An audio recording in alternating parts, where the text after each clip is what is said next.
Well, we went by the ghost tour and we met us a couple. I'm going to zoom in on them.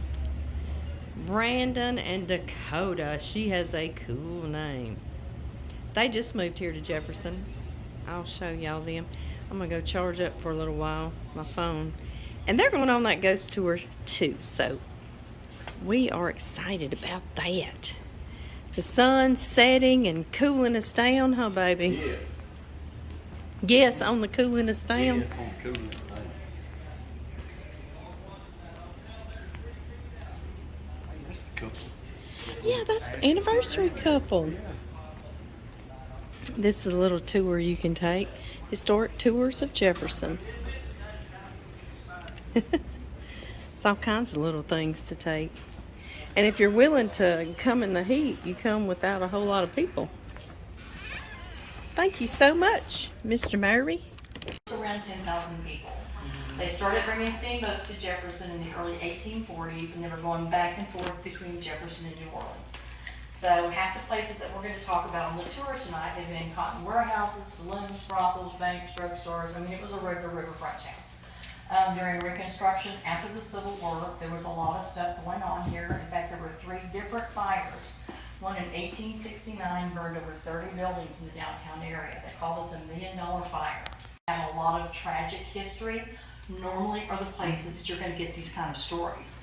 This building has 2, 3 murders inside and 1 out front.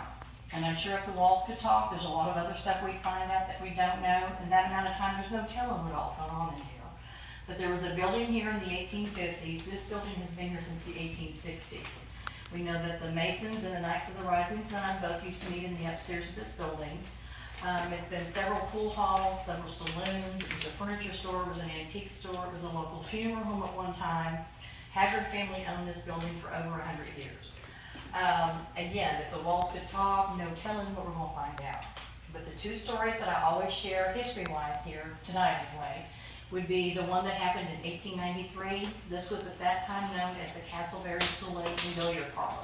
The man that owned it had a brother-in-law by the name of Bob Slaughter that he didn't get along with. Bob and Bob couldn't stand each other.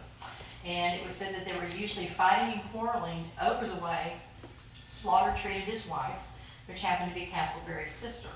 So one afternoon they get to this heated argument. Of course, Slaughter being the bad guy whips out his pistol. They start fighting over the gun.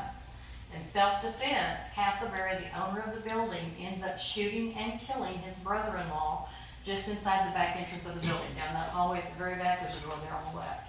So that's one documented murder. I will throw in real quick, and it's hard to do. At the end of the tour, I might show a picture or 2, but we have a lot of photographs, a lot of video footage that you can pull up from our Facebook page, not our website, under Historic Jefferson Ghost Walk Tour. We're there.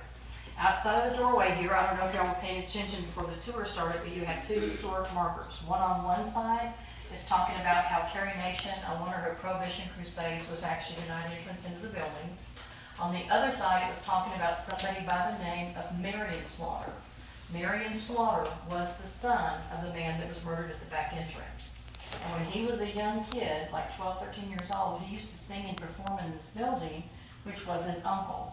And he later changed his name from Marion Slaughter to Vernon Dalhart. He picked the names from Vernon, Texas and Dalhart, Texas, and he became one of this country's first country music singers. In fact, he was the first country artist to sell over 1 million copies of a song known as the Prisoner Song. So when they completed the mural on the outside of the building over there, they included his photographs, some of the titles of his records, and he was inducted to the Country Music Hall of Fame in 1981. I don't know if y'all have paid attention to the mural, but if you look closely, they're pretty open to discussing their ghostly activity here because you have the figure of the ghost coming out of the speaker of the old Victrola. And then you can also see a window on the right side that's supposed to depict the windows upstairs, and you can see the ghostly face of a woman looking out of that window. So this is one of the locations that's very open to talking about the ghostly activity here because it's active. I mean, it's not like something happens every blue moon, it's all the time. One more history story. In 1904, this was known as the Conch Saloon. And kind of the same scenario, there was a guy here in Jefferson who went by the initials of A.B. Allen. And A.B. Allen was always arrested for something. He was a troublemaker, and he had been threatening in town, telling people that he was going to shoot and kill a man by the name of William Griffin. William Griffin was one of the deputies here in town, and evidently he was the one that was always arresting him. So he thought he was being picked on, he thought he was being harassed. Well, when the deputy got wind of this, he was really concerned for his own safety, because in the words of Barney Fife, everybody in town knew this guy was a nut. And he started carrying around with him a double-barrel sawed-off shotgun. And the story goes, the deputy's walking down the street one night, and he looks in the window, and he said it was like a free-for-all going on in here. Every drunk in the bar was trying to knock A.B. Allen off of a pool table, because he had taken a $10 bill, threw it on the pool table, and stood on it and told them if they could knock him off the pool table, they could have the $10 bill. So deputy sees all the shenanigans going on, he opens the door, he comes in, he tells him to get off the pool table and consider himself under arrest, because he was causing all kind of chaos, and he told him no. And he said, I'm not going to tell you but 2 times, get off the pool table and come with me. This guy started reaching for his gun. So from the doorway, the sheriff's deputy opened fire with that double-barrel sawed-off shotgun.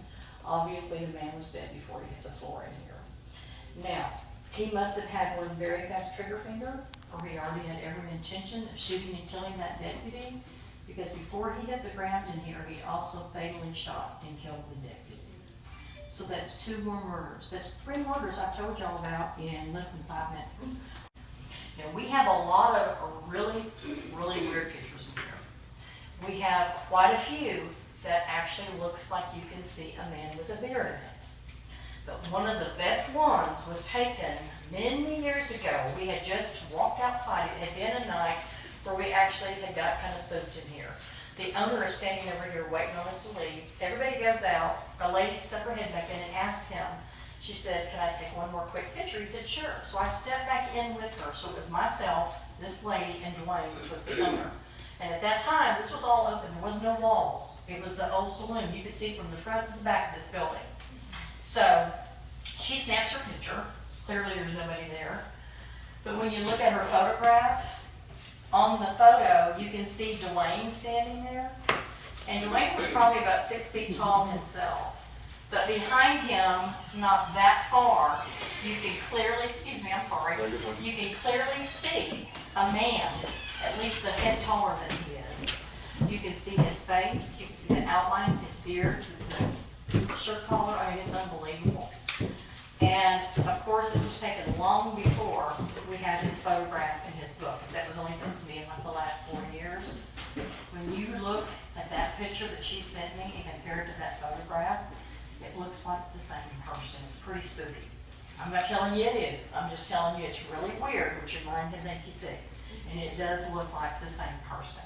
Probably, and I'm not exaggerating, about 100 security cameras in this building. And they have to because of all the stuff that they have in here. But the building was also vacant for almost 3 years before they moved in. And of course you had a lot of urban legend hunters and ghost hunters, and everybody wanted to come in. So they, for security reasons, they do keep all these cameras up. But it's pretty amazing the stuff that they actually have captured on the cameras because of them being there. But I haven't worked here in a very, very long time. 1870s, a portion of the building upstairs was rented out and used as a place called the Crystal Palace. Crystal Palace was a saloon, and of course there was always rumors of other things of ill repute going on up there. In fact, in one of the original deeds that we still had, it listed the inventory up there, the tables, the chairs, the bottles, the cups, the mugs, all that kind of stuff. But it also stated that in no uncertain terms were the women that worked in the saloon only allowed to use one entrance into the building because they did not want the reputation of the hotel saloon. Right? And while I'm on that subject, I'll throw this out there. When we were doing research years ago, we were in the archives of the museum, and there's actually a book that says Jefferson, Texas Laws, 1869. And it talks about all these new laws and new ordinances they put in place that year. If you're found laying drunk in the middle of the street, how much it's going to cost you. The one that totally cracked me up, though, that jumped right off the page at me, stated that all lewd, L-E-W-D, I didn't realize it had an accent, some idiot the other night thought I said all nude women. All lewd women had to be off the streets of Jefferson by 9 o'clock at night, or you could be fined $10, no less than $100, at the discretion of the mayor. Now, you know $100 in 1869 $169 was a lot of money. And I guess if you were friendly with the mayor, you could stay out and get away with a lot more, because it was up to his discretion on how much you got charged. So it's really fun reading through some of these old documents and court records and stuff, trying to get some of these histories. Back to the hotel now. There are, of course, a lot of stories here. There are a lot of legend-type stories. And one that I had always been told was that a woman in the 1800s had hung herself in this hotel. Now, how many times have you heard a story like that at a castle, old hotels, where you have the lady in white, the lady in gray, the jilted bride? And we had done a lot of research. I worked for years with the town historian. We never found anything, so I thought it was just a legend. Here down the luck, I'm going through a stack of old newspapers, and we find the information. It's a very true story. It did not happen in the 1800s. It was the early 1900s. The woman's name was Lydia Grigsby. The wedding was to take place here at the Methodist Church. Her fiance sent word that he had changed his mind, and it states that she came back to the hotel where her family was staying, and that she had hung herself in her parents' room. Then you gotta remember, early 1900, that's like a slap in the whole family's face. I mean, so y'all, things were different then. And it's probably a little more interesting story than what we realize, because this building at one time was known as the Grigsby House Hotel. So we're trying to do some more research to see if there's any connection to the family that lived here, but it was just a coincidence that her last name was Grigsby as well, which would make sense since family was staying here. They may have lived here if they owned the hotel, so we're trying to get additional info. But when Pam and Jeremy bought this 2 years ago, they did renumber all of the rooms. Along with it again. I'm going to go ahead and turn it over to Jeremy real quick so he can show you 3 different little clips, and then we'll let y'all peek around real quick, okay? All right. So when we first moved in, of course, you know, I set up cameras and things. I was actually down here in this room working. We had all our antiques. We brought most of the, well, almost all the antiques that are in this building here now. It was almost empty when we bought it, with the exception of furniture, but I got an alert on my camera about 5 in the morning that said there was a person upstairs, which was alarming to me because, you know, all my family was asleep. We do live here on site. And you'll see I'm running upstairs here in a second in my underwear.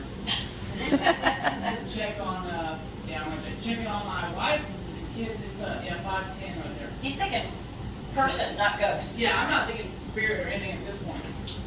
So we checked the hotel for about 2 hours, expecting someone to pop out and go, I'm sorry, you know, whatever. Nobody ever did.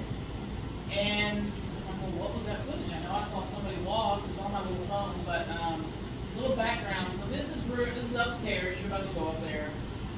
Room 19, that's where a bride hang herself in the bed up here, is over here.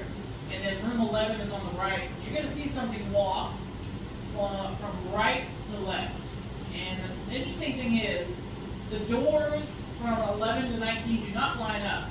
So this thing appears to walk through a wall and then go into 19. You'll be able to check it out for yourself when you go up there, but here we go.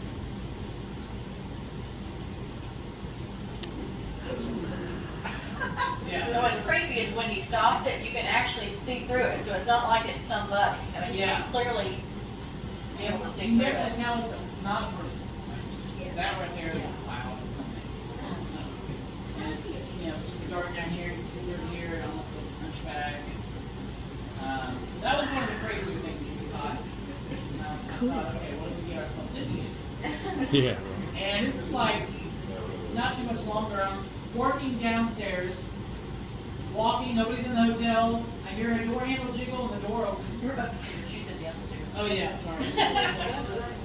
So right here, my name gets called also as I'm going, and it's like something's trying to definitely get my attention. So right there, the door opens. My name gets called the opposite way, which is 19. And then I'm yelling at my wife right here to get out.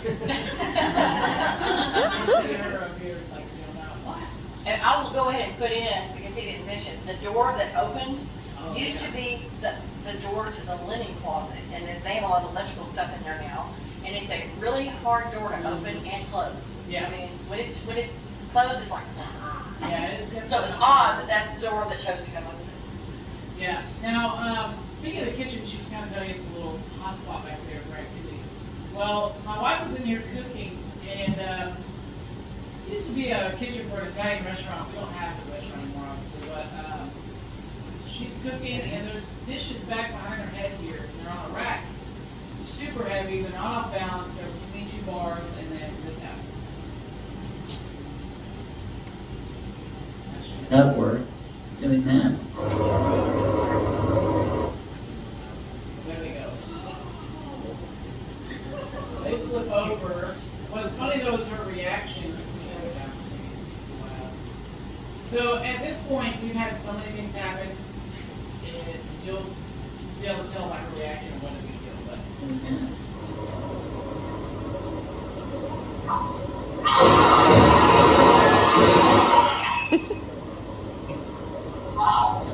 It's like, they didn't impress her that time, did they? Not impressed, yeah. So I don't know if she told you about some of our rooms, but we did bring in this, antique collection. We themed out some of our rooms based off the collection. Well, for instance, we have a doll room that has 150 antique dolls staring at you while you sleep. It's not creepy at all. Yeah, no, we have a clown room, mirror room, all these different rooms. But we had a doll section at our old house, and there was a doll that we would just freak our neighbors out with, like Chucky named Eddie. And one night I was walking in our kitchen, our old house, and I hear the plastic, this very distinct noise with his arms move. So I go over there just joking around, like, Eddie, is that you? Are you moving again? And next thing I know, he like turned his head towards me. I was like, okay, let's not ask that again. And so a lot of stuff happened with Eddie, and I was, we would do these Facebook Lives and things with my friend to show Eddie moving and stuff. And so what happened was it got on the show where they, got some clips from Eddie.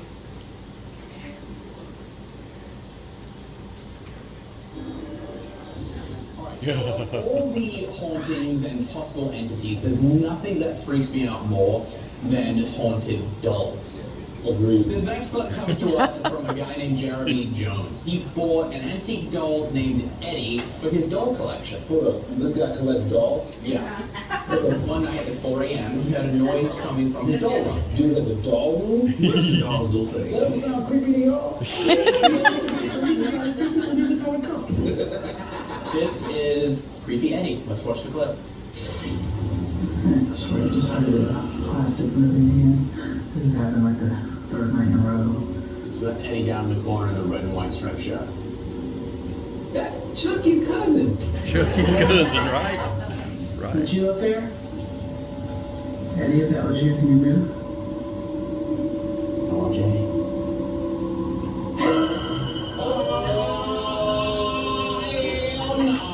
There you're right. That thing was pop locking. It doesn't end there. We have more. He need to move, there's more. That's my giant Tesla 12. This man just went from eccentric dog collector to Dr. Frankenstein. He's got a Tesla 12. He's trying to get demons into that. Seeing if it'll give it Eddie was stressed out. ions. Watch his arm. I'm also checking out a new Listen, he wants Eddie to kill him. Now, check out young Eddie in this final clip.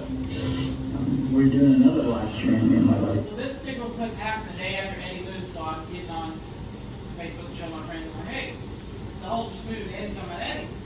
And they're saying that this doll back here, saying something's moving behind you right now. And I'm like, no. So I stopped the live feed and watched this doll up here. And he was, we were asking him to move. Yeah. That's the number one move. Yeah. And he was, we were So that was definitely, And Eddie's in a case on the wall upstairs. Don't open the case. yeah. All right, y'all. What I'm gonna let you do? There's 2 doors here that go into the lobby that'll take you to the staircase to go upstairs. There's 2 doors over here if you want to just walk down the hall downstairs first. But I'll give you about 5. Man, this is this is the definition of eclectic, isn't it? I think. That's a lot like what we saw at the Vatican. Yeah, in the Vatican. Yeah. Yeah. It really is a lot like what we saw at the Vatican. Oh, I like it. Beautiful cool. piece. Yeah. Beautiful piece. Oh, he's. Oh, I was wondering where that water noise was coming from. It's too much to try to take in. Right. You got plenty of Jesus. Yeah, there is a lot of Jesus around here. That is weird, and you can stay in there? I don't think so. Oh, there he is. Oh, yeah, there he is. What's his name, Charlie? Eddie. Oh, thank you. Right here beside you. He's right beside you. Oh, yeah. Don't step on that one behind you. That one moves. Yeah, I saw it moving. Which one? This one right here. See her? You're about, mm-hmm. It ain't moving, huh? It's Oh, moving. there you go. Oh, yeah.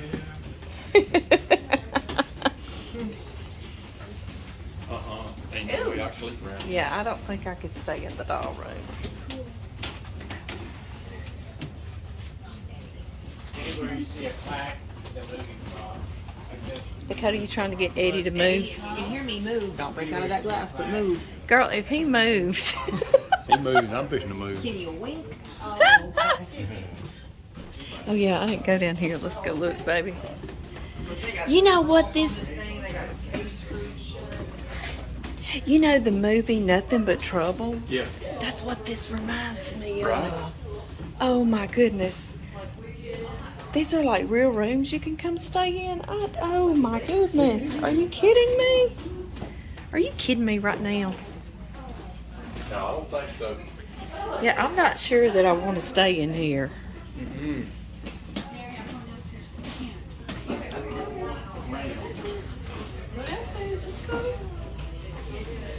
Is she not liking it up here? No, she said no.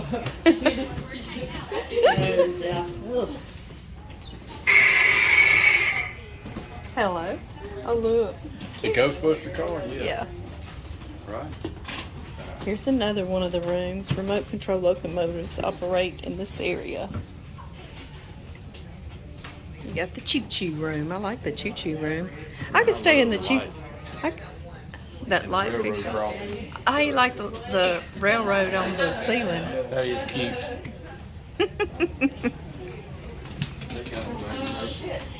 Yes, a huge Hey, wasn't he on, imagination.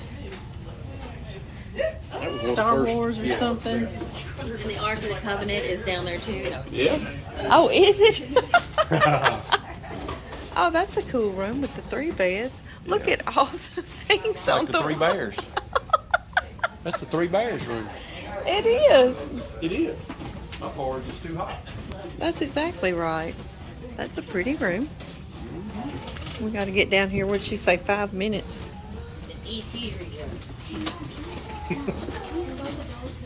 Oh,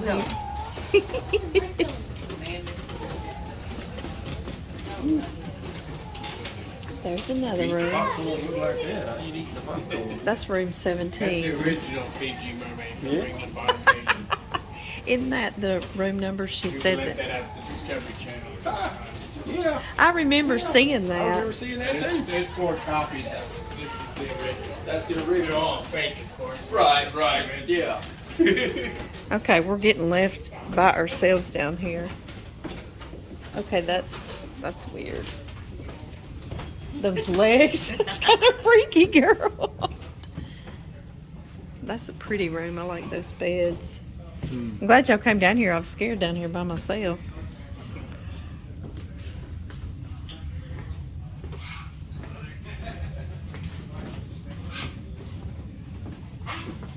I like that gumball machine. That's a big old thing.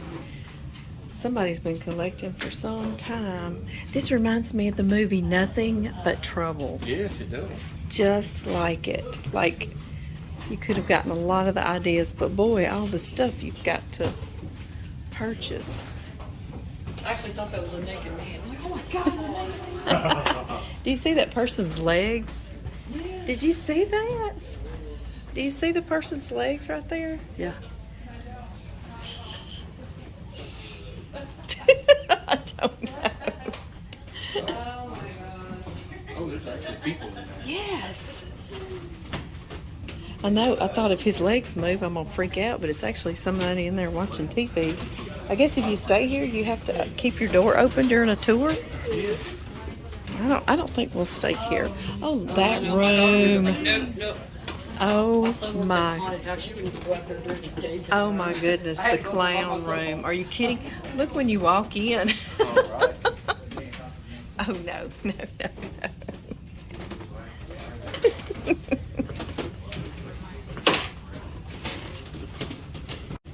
When I came out, I asked her, I said, would you know him if you saw him in a long time? And I said, look at these, do any of these look familiar? She said, that's him on the end. Sure enough, that's Red. So now we got an answer to that question. All right, follow me. I like that picture of Red. He doesn't no more look like he owned a hotel than nothing, does he? He just got up and worked hard every day. Right.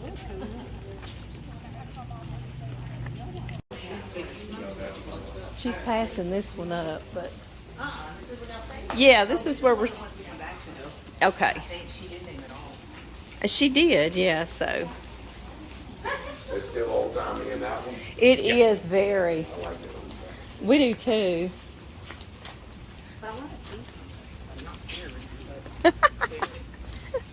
Something scary, just not too scary, huh? Right? Hobo running butt naked down the street.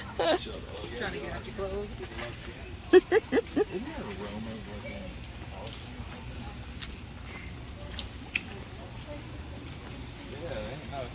And we found out one night, y'all, that there are some things scarier than ghosts on the Ghost Walk tour.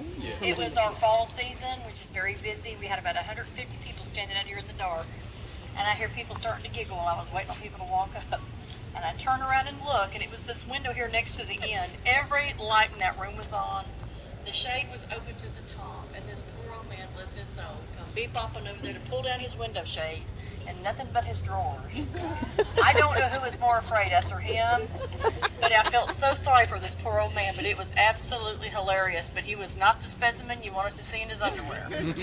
So I always try to remember to tell people, please remember we might be outside your windows before you shut your window shades. All right, we are standing obviously next to the Excelsior Hotel. Excelsior Hotel is the oldest hotel in East Texas. It's the second oldest in the state. It's been in continuous operation since it was built in the early 1850s. Captain Perry, the man responsible for bringing the first steamboat to Jefferson, built this with his wife. And what we just walked past that runs east and west, they call that the historic wing, where you walk in the front door here where the brick section runs north and south. They call that the new wing. But the new wing was added on about 1864, so technically it's not new, it's just newer than the historic wing. And like I said, it is owned and operated by a group of garden club ladies, and they really don't like the stigma of being a haunted hotel because they're afraid it's going to scare potential customers away. So if you ask them at the front desk if the hotel is haunted, oh no, honey, you're thinking about the Jefferson Hotel across the street. We don't have any ghosts here. Wrong. I have not worked everywhere in this town, but I can tell you, back in the 1980s, I was a night clerk, and I had to spend the night every Monday and Tuesday night. And like I told you earlier, it's quiet on Monday and Tuesdays, and some nights you have no guests, but you have to stay anyway. And coming from the big skeptic that I am, on a scale of 1 to 10, I'll rate this one about a 13 and a heartbeat. This place is something else. Beautiful, beautiful old historic property. And much like the places that we've talked about so far, there are, again, certain areas, certain rooms that tend to be the most talked about. Here it's room 215, which is in the historic wing upstairs, known as the J Gould Room. Of course, J Gould was a railroad tycoon, and he's pretty infamous in the history here because he wanted to get the trains to come through. So when he had a meeting with the business leaders, they told him they didn't care if he put the trains through here, but they weren't paying to do anything for him. So he left pretty upset. And in the bottom of the guest register where he had signed in at the hotel, he wrote the end of Jefferson, Texas. He said that grass would grow in the streets and bats would roost in the belfry, supposedly putting a curse on the town.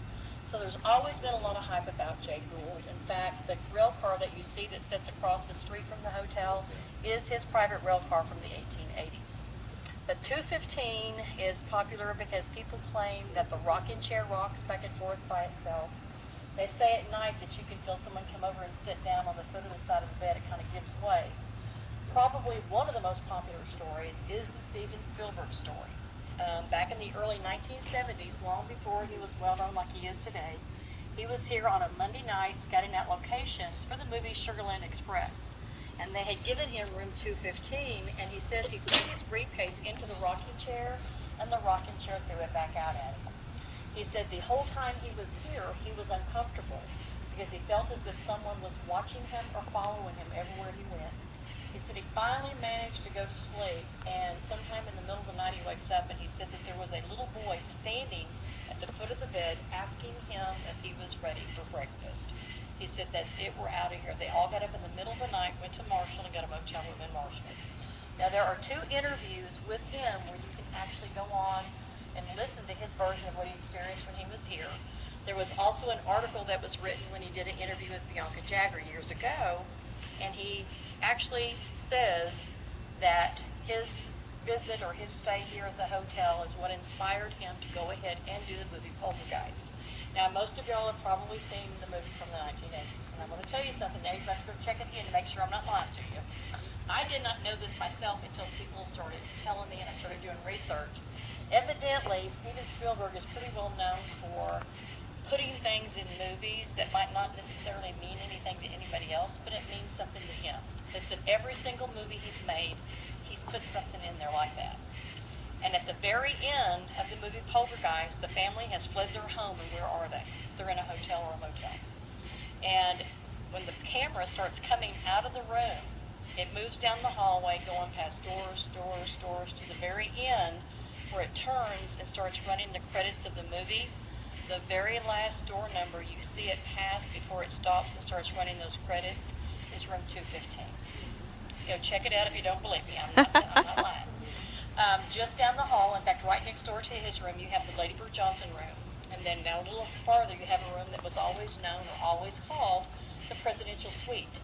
They now rent it out as 2 separate rooms known as the Haze Room and the Grant Room, named after both presidents that spent the night here. And the Grant Room has an oval mirror in the corner of the room. It's about this tall. It was given in exchange for a night stay back in the 1800s, and people claim to see the reflection of the man in the mirror as well. Now, there's a couple of historic markers we pass on the tour. Like I said, I know some of y'all are probably here more for the history. So I'll point it out. We just walked past it. Over here behind us, you have a historic marker that's talking about Captain Perry. He was the one that built the hotel. He was mayor here also in the 1860s. And he was shot and killed on his way home from work one afternoon by Reconstruction soldiers who said it was mistaken identity. Evidently, they had an arrest warrant for this particular gentleman, and they were calling out this man's name to Captain Perry as he walked. Well, Captain Perry didn't turn around, 1, because it wasn't his name. 2, Captain Perry was deaf, and he had no idea that they were calling his name out. So that is what most of that plaque is talking about, is the death and the murder of Captain Perry. Now, I want y'all to follow me. We're going to head over to where the fountain's in the middle of the road. I've got 2 stories that I'd like to share at Kennedy Manor. And I'm going to point a couple of other little things out real quick, but be careful. It's a narrow brick walkway. We're going to go this direction.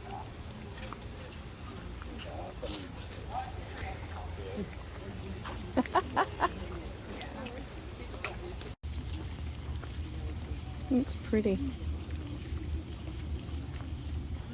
What is that? Or who is it supposed to be? I can't even read that. It's pretty. Somebody must be staying here. Who's staying here tonight? Did y'all play last night? Have you ever had anything happen?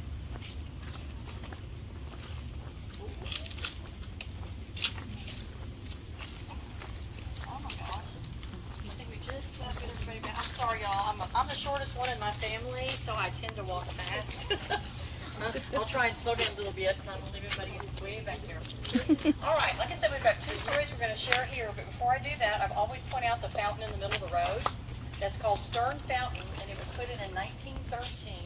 It's named after a family that lived here in the 1800s, and that's Hebe, the Greek goddess of youth, on the top of it.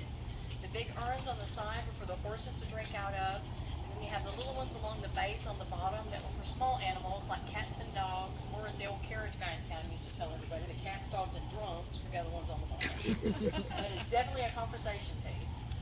Behind you here, you have what is known as the Carnegie Library. Of course, technically it's called Carnegie, but everybody says Carnegie. But That's at the turn beautiful. of the century, they were building these libraries all over the country. I think it was like 35 maybe built in Texas. But this is one of 5 that was originally built that is still an actively working library. It's been a library since it was built in 1907.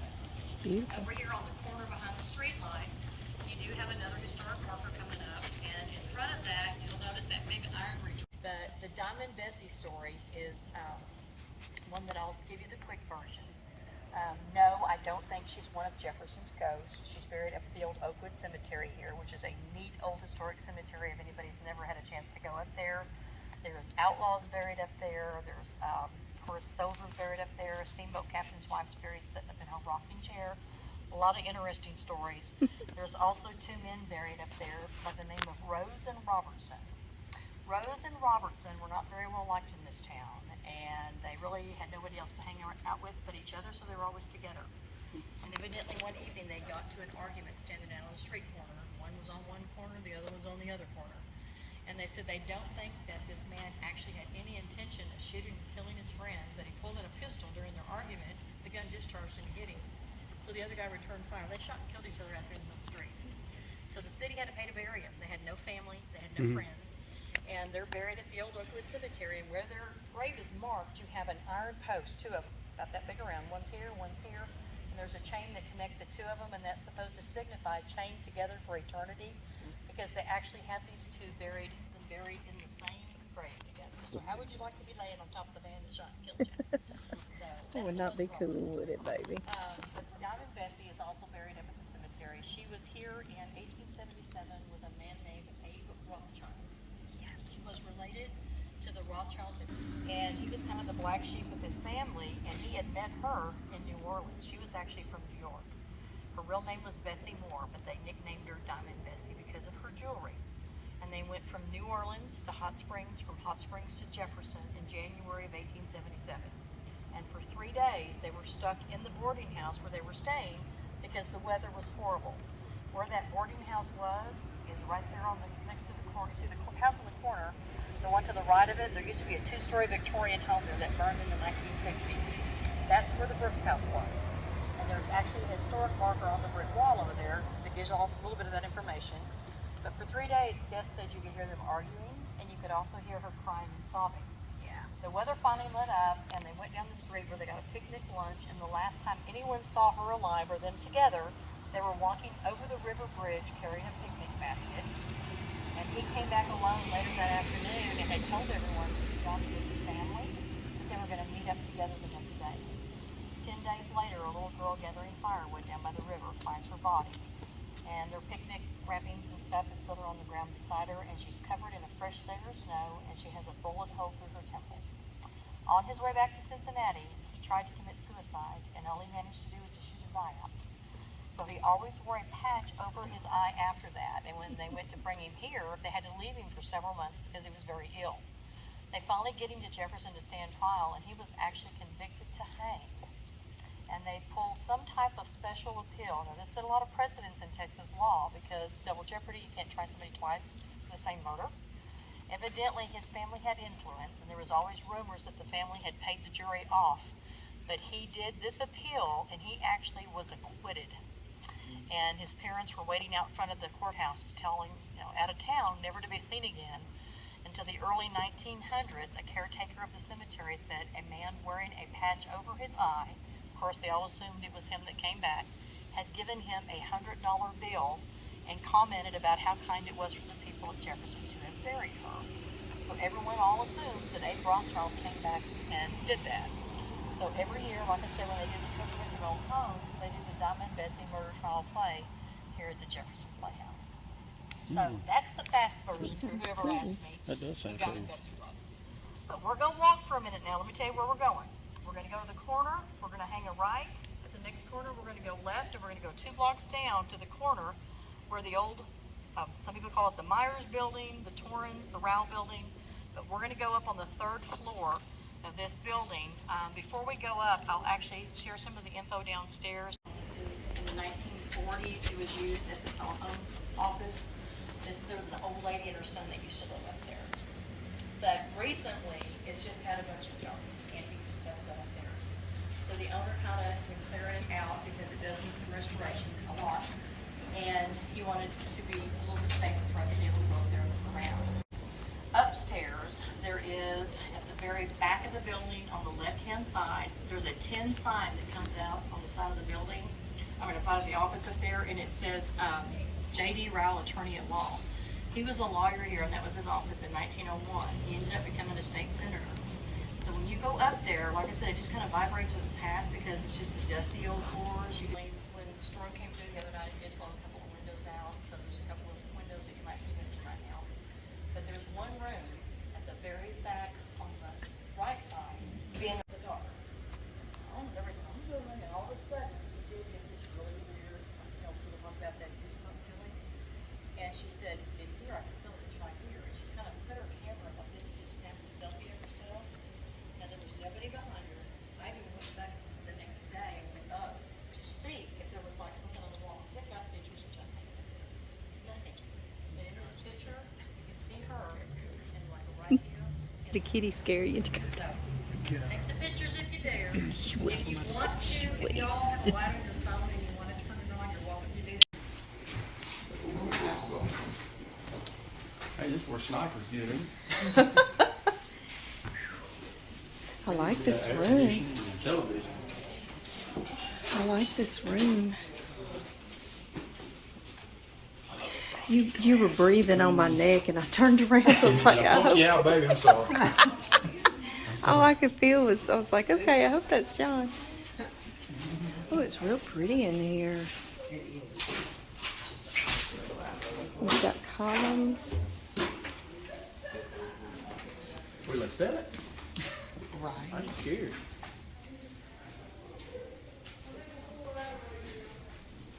We need another project on this week. Oh my. No. I'm serious, there's a bathtub, baby. Yeah. Right there. Oh, there's a whole pill bottle. Good Lord. Wasp nuts, mosquito spray. Somebody's living up here. It sure seems like it. Paper towels. There's- Hopefully nobody OD'd. This floor just doesn't look real reliable, but I guess it is. I know. It would be beautiful fixed up. My I got you gosh, thinking, ain't it nice with you? it's gorgeous. Ooh, that little creepy walking. Crunch. Brandon Harris. I will murder you. Oh my goodness. I loved it. Yeah, y'all be careful, that's where I told you there's glass in front of that doorway, so be careful when you walk through there. Oh, it is nice and warm. We've had 2 showers today. I think we're going to take number 3. That was neat what he was just showing on. That's cute.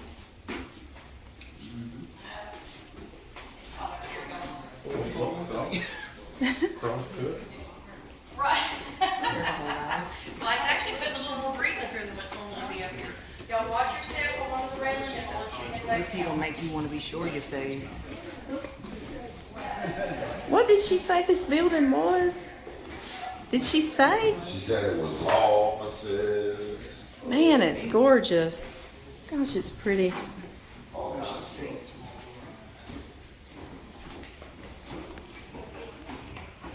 tell you what, you make this something nice. Yes. Right there. Yeah, there you go. Dakota said that was their tub, baby. Here's the sink. Bathroom. Oh, there's the toilet. This could be really nice. I mean, Whenever's here. We want you to show your face on her phone. Dakota, what are you, a ghost whisperer, you say? Yes, I'm a ghost whisperer. Provoker, whisperer, or something. I really don't want to say. Oh, an open window. Oh, that is gorgeous. So pretty. Ooh.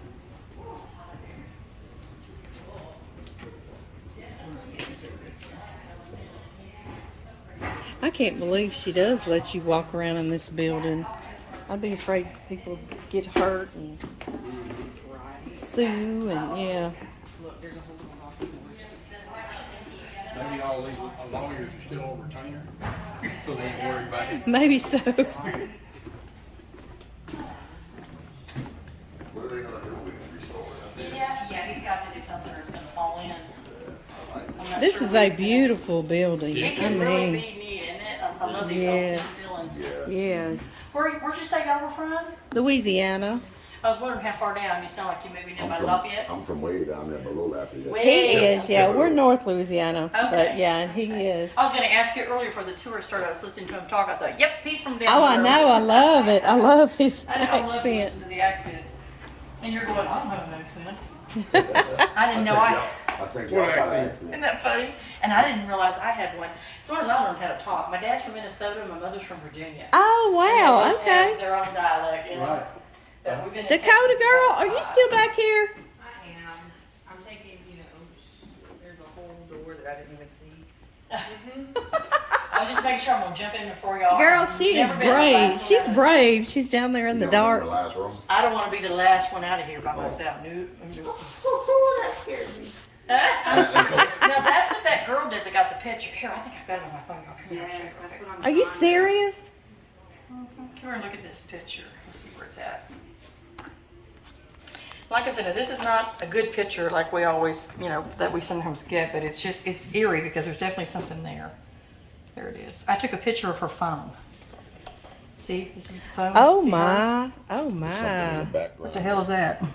I don't know. And that was where? She was just standing over there. Where you were just standing. Sure was. We get a lot of neat pictures. Y'all need to go check these out. Okay, that's the bridge. I thought that was a light reflection. Look at that. Oh my goodness. Oh my gosh, that's a whole freaking body. Mm-hmm. These are all on our Facebook page. We'll have to go look it up. Ooh. That's at the O'Meal. I keep a few on here just because people ask sometimes. That was in one of the doors. Look at this. Whole face. We get some weird stuff. Okay, so this is about our suite. I'm Right. recording you now. I have had several people over the years that have stayed in that room Okay. that have all shared a similar dream that they have when they stay in the room. Have you ever had a dream where you wake up in your dream, but you're not awake, you're still dreaming? You know what I'm talking Yes, about? yes, yes, and you realize that, yeah. And they said that there's a lady, when you do that, when you wake up, there's a lady beside the bed, and she'll motion for you to get up and follow her, and she goes into the ballroom and she starts playing the piano, and you wake up. Oh I've had my. At Said y'all wanted least some 5 night partners tonight. At least 5 or 6 people have told me that they've had that dream. Wow, okay. Look, Power suggestion, maybe, huh? All right, y'all. I know it's hot out here. We are headed to the Haywood House. We're gonna go. We're not gonna turn. We're gonna go straight. We're gonna kind of make a little curve. Just follow me. We're gonna head all the way down to the Haywood House. We're gonna go in the side entrance, up the staircase outside, and go into the upstairs first.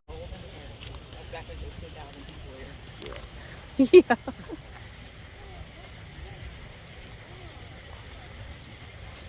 There's a hole. There's a hole. It was a ghost. I wonder, are those residential homes or is that other places you can? It almost looks like people's houses. Sounds of it. A lot of people buy places here just come stay every now and then. Huh. Okay. But is that not where we just went and drove down Yeah, we earlier? drove down. That's where all the Did trees are y'all? down. What did y'all see there? Trees are down. Oh, But goodness. they got beautiful They houses. stayed without electricity for like 30 something hours. Oh gosh. Yeah, they just opened the Dollar General Market where they have like fresh produce and all that stuff. Yeah. And they lost all of that. Oh. And I did the storm hit.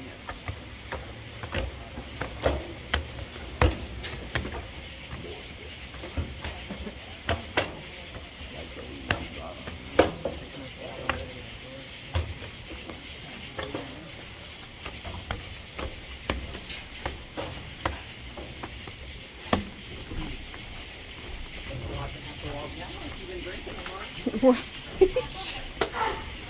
I was just thinking that same thing. Oh, they got an elevator thing right there. This is good. Yes, it does. Oh, thank you. Y'all, how many more we got? A couple more, let's see, 1, 2, 3. There's a few more right here around us. Yeah, we'll just sit here. How many more we got? There's other places to sit. Let's go.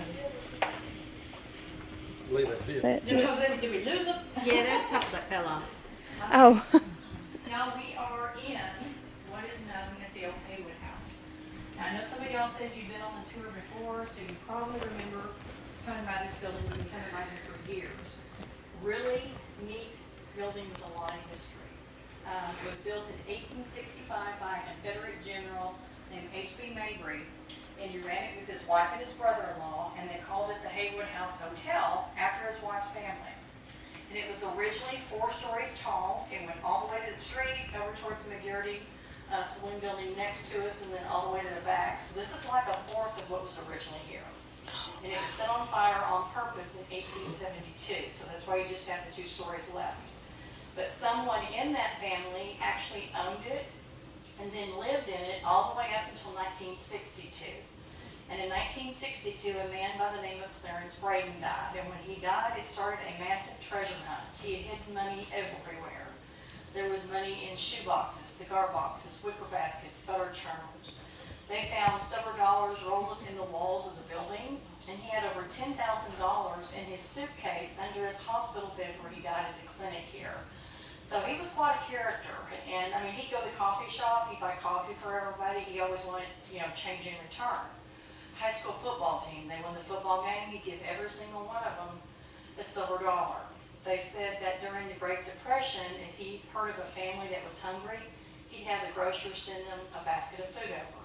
He also put 3 kids through college during that same time period that would not have been able to afford to go to college. So everybody had always kind of made him out to be this hermit miser kind of guy, but he was a very giving person.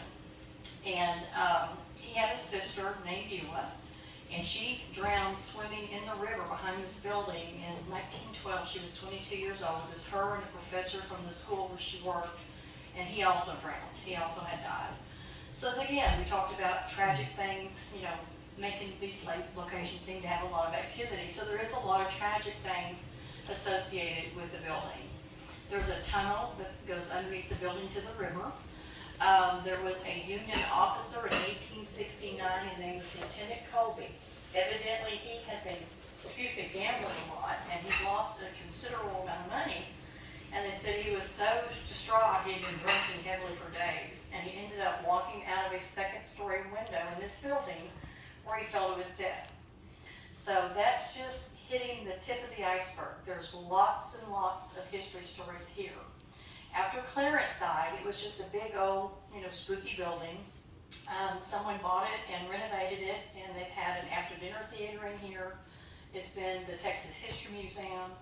A family lived here for over 15 years. It was an antique store here at one time. So it's had a very, colorful past. A lot of stuff has been in this building. And then Teresa and Alan bought it a couple of years ago, and they opened last fall, November, December, as the restaurant that's now here. And again, we talked about security cameras in some of these locations catching things. They also catch glimpses of things on the security cameras here. But I've been coming in this building for years, long before they even had it. And there's lots of stories about, chandelier lights that like to go off and on by themselves. People do claim to see an elderly, tall, distinguished-looking gentleman. We've heard stories where people think they see a little boy, with a collie-type dog. And then one of the craziest things I've ever heard is people will talk about seeing a blue glowing ball of light, which I've always kind of laughed about. I thought, a blue light, that's probably reflections from our lanterns or, lights and stuff, and I just always didn't think much of that until we were here one night. I had a group of elderly couples. It was a Sunday school class, and they were all 70, 80 years old, and that was it. And it was a weeknight. It was quiet. Like I said, it was a private tour. We had gone through the building, and we had our lanterns with us, okay? We had come out on this balcony, and there was absolutely no lights out there, just us, just a little lantern light. And this one little old man had been videotaping the whole time that we'd been on the tour. So he's videotaping, and all of a sudden you hear all these little old ladies start talking about this blue glowing ball of light. And I turned and looked to my left, and I'll be darned if there was not a light. And I wanted it was like this big around. And it just kind of was hovering there. And I'm thinking, I'm moving my lantern, I'm thinking it's the lights reflecting off of something, you know, swamp gas, whatever you want to come up with. And it just kind of moved around. 4 or 5 minutes, he's videotaping the whole time. When you look at the video, y'all, it's not what you see in the video. It's what you hear on the audio. For 4 minutes, you can hear every one of these people talking about the light, where it's moving, what it's doing. You hear all of this. You see nothing. There's nothing there. But right before he turns the tape off, you can clearly hear a child's voice sing-songing the old nursery, you know, rhyme, 1, 2, buckle my shoe. I have no explanation for it. And I was here, I witnessed it myself, I heard it. I don't know what to tell you. But things like that do happen, you know, like we've talked about all night long. Y'all have been very good sports. I know you're dead. It's hot. It's about 5 after, I guess, 10. So I've gone a little over. I apologize for that. But I hope you have enjoyed the tour, learned some of our history, some of our ghost stories. Hope that y'all will come back when it's a little cooler, and we'll share some new information with everybody. But from here, we're just going to head back to where we started the tour. Now, remember the little green ticket I gave you? If you still have that, go downstairs, and they will give you, if you give them that ticket, they'll give you a complimentary iced tea or something to drink, because I know it's hot. They are open for business, so if you want to get you something a little stronger, make sure you sleep after all these stories, you're on your own. You can buy that yourself, but I will get you something cold to drink if you need some tea or something, okay? And if you need a restroom, when you go down this hallway here to the right, there's 2 restrooms on the right. But when you go down this hall, just open that door and that'll take you to the staircase, and then you can go on down. That's that little, cabin you had. Yeah, it is. Yeah, that's what it used to look like before they burned it. Okay. It says that somebody involved in so. And what did you say? A family lived in it for 15 years? I was like, wow. I'm waiting on my hubby.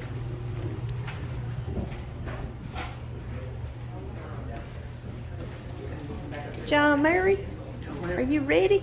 Yes, ma'am. Oh, thank you. Yeah, this is a real pretty building, isn't it? Yes, you got our free. August 16th and 17th. 1950. Is that flooded? Is that what I'm saying? Oh, wow. Okay. That's right here, too.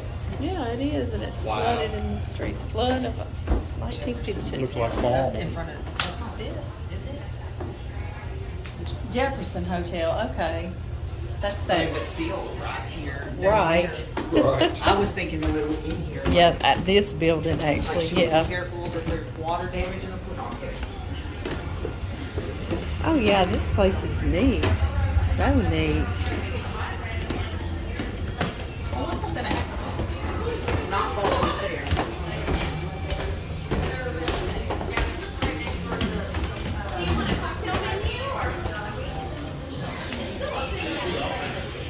Can it be room? He said there's Yes. a sister in her. Yes, Dakota. Come see. Okay, I'm gonna come see.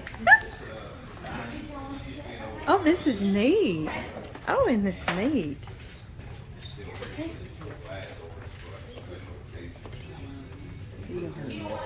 She said it's here. Are you serious? She said it's here.